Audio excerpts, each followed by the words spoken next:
Apa? Yang biasanya kamu jumpai di depan sekolah, ada sungai, banyak apanya? Nah, kalau volume sampahnya itu lebih banyak daripada air pas hujan, kira-kira apa efeknya buat kita? Banjir. Ya kan? Nah, sekarang coba all eyes on power volume. Kita analogikan. Kita posisikan diri kita sebagai relawan di bencana alam tersebut, di bencana banjir. Pada saat bencana banjir, kira-kira lebih banyak air bersih atau air kotor? Dampaknya apa? Sumber air yang tersisa sangat kotor, keruh, dan tidak layak guna. Tugas kalian sebagai ilmuwan muda adalah untuk apa? Menjernihkan air tersebut. Gimana caranya, Bu? Sabar. Ini adalah sedikit gambaran dari air yang terdampak banjir.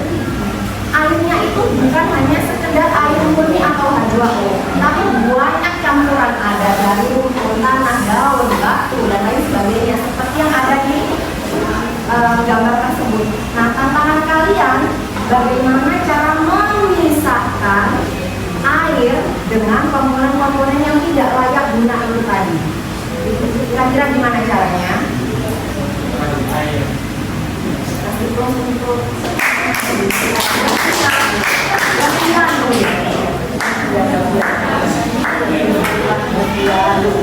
kenapa kamu gak ikut oli bagian? Kenapa kamu gak ikut oli?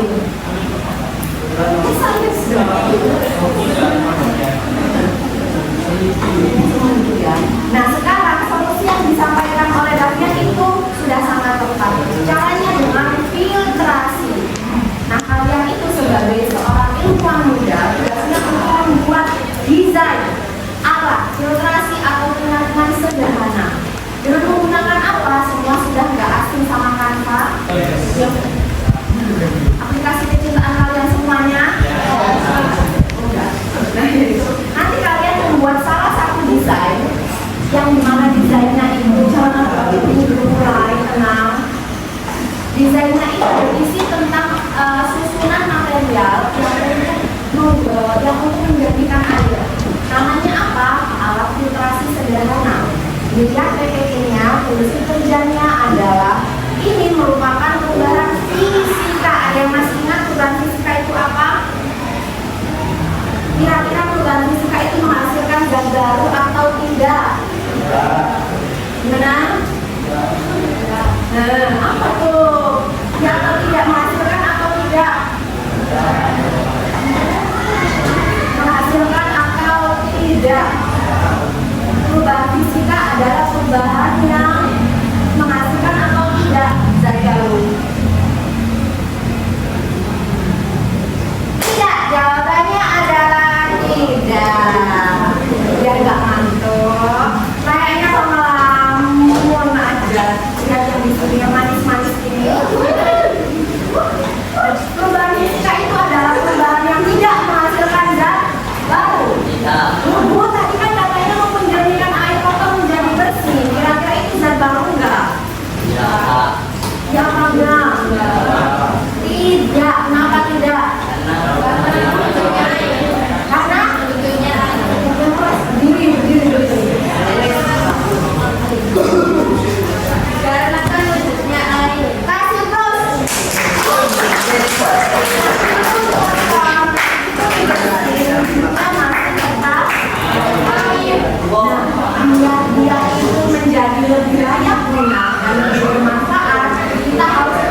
Jadi partikelnya itu harus yang terbesar.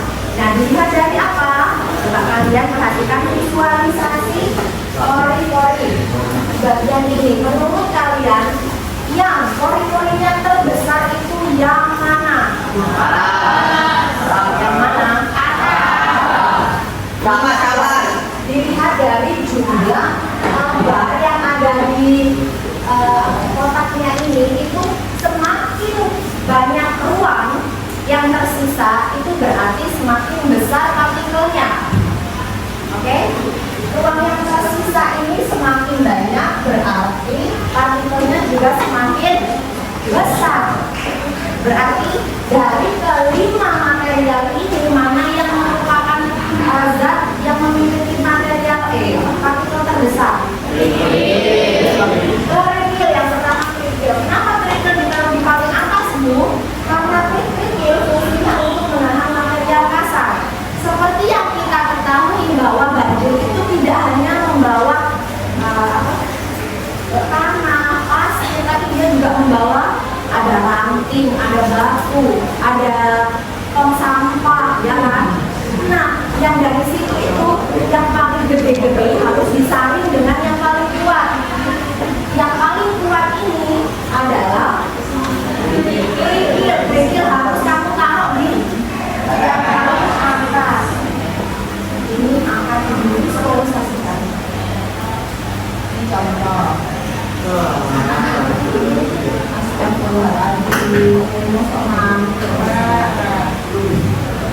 Kata-kata ini botol ya. Botolnya itu masih kalian air yang kotor atau keruh tadi kalian masukkan lewat atas. Nah, air ini air keruh ya, ini banyak daun-daun, terus banyak batu dan lain sebagainya, ini masuk ke sini. Lapisan pertama ini harus lapisan yang paling kuat. Apa tadi? Kerikil. Nah, setelah kerikil, lapisan mana yang partikelnya lebih kecil? Sabut kelapa. Nah, sabut kelapa ini fungsinya untuk apa? Nah, kotoran nambang ini contohnya apa? Daun, rujak dari bos.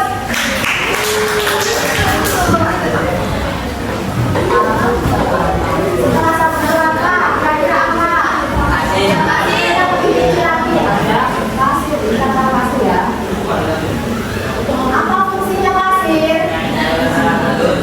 Apa tuh contohnya? Apa contohnya?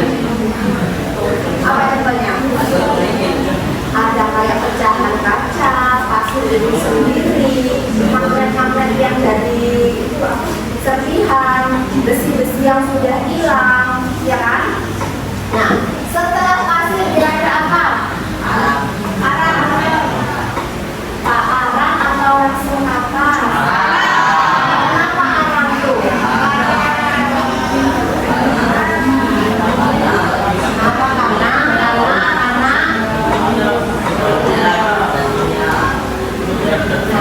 Kamu lihat fungsinya arang dulu. Apa fungsi arang? Nah, ini kan rencananya karena kekurangan air, airnya ini akan kita konsumsi. Entah itu untuk mandi, entah itu untuk dimasak, untuk konsumsi air, atau dan yang lain sebagainya. Nah, airnya itu harus kita netralisir baunya. Kan kalian sudah tahu sendiri kalau misalnya di daerah rawan banjir, air bekas banjir itu pasti berbau amis, kurang segar, dan berbau besi gitu kan. Nah, kita harus menetralisir baunya seperti bau air pada umumnya yang tidak berbau dengan apa? Arang. Nah, di lapisan paling air kita harus pakai apa? Kita pakai ke atas. Apa ya? Apa jadi pakai ke atas? Ya fungsinya. Nari. Ada terdepan.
ini Ibu juga akan memberikan panduan berupa LKM. Di LKM-nya ini full isinya petunjuk ya. Jadi nanti Ibu minta semuanya berkontribusi penuh dalam bekerja kelompok.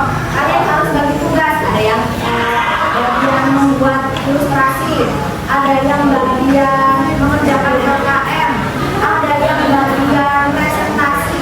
Oke, bagian presentasi semua, tapi ada yang bagian moderator. Oke, paham ya? Oke, waktu kelompoknya silakan berdiri.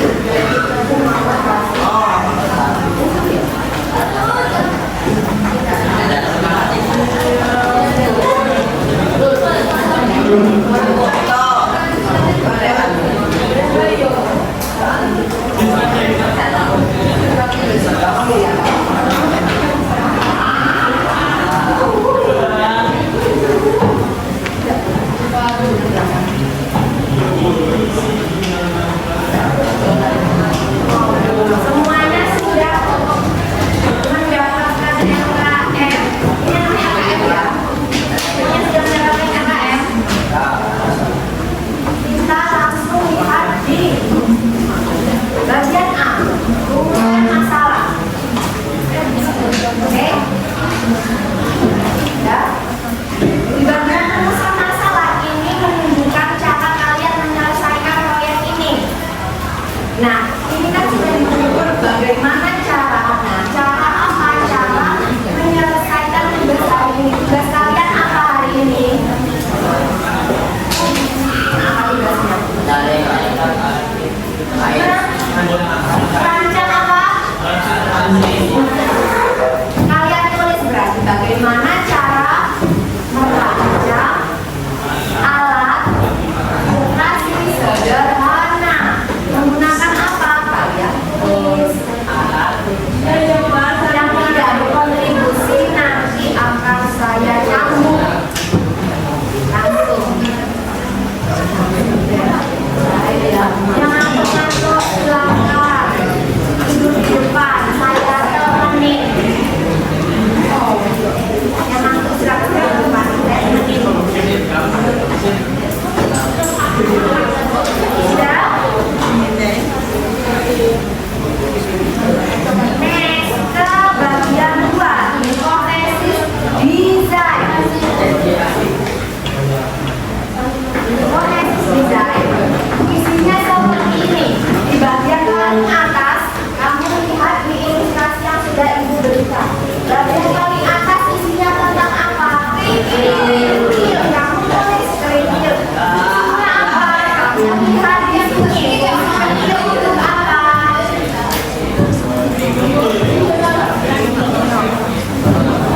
Saya kasih waktu 2 menit, bagian 2 harus sudah selesai.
sekian dari kami. Assalamualaikum warahmatullahi wabarakatuh.